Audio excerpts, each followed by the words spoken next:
We have been out here protesting police brutality since late May, only to be met with increased brutality from the officers they swear are here to protect us. Naomi Isaac was one of dozens protesting outside the Richmond City Justice Center Wednesday afternoon around 3 p.m., following the arrest of 11 protesters at the jail Tuesday night.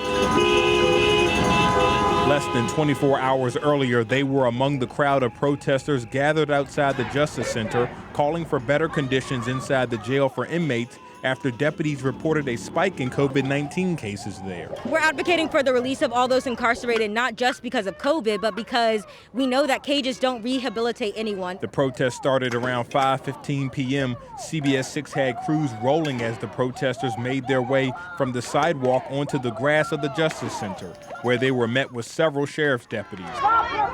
The deputies ordered them off the grass and back onto the sidewalk before Richmond police arrived as backup around 6:30. RPD officials say they found parking violations when they arrived and called for tow trucks to move several cars in the road.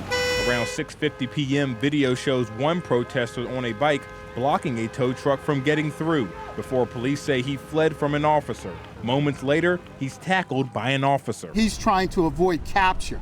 Okay, so at some point, the officer has to stop him in order to engage him, in order to arrest him. He was met with violence. He was met with dozens of police officers and received no care in the time that he was hit and then subsequently swarmed.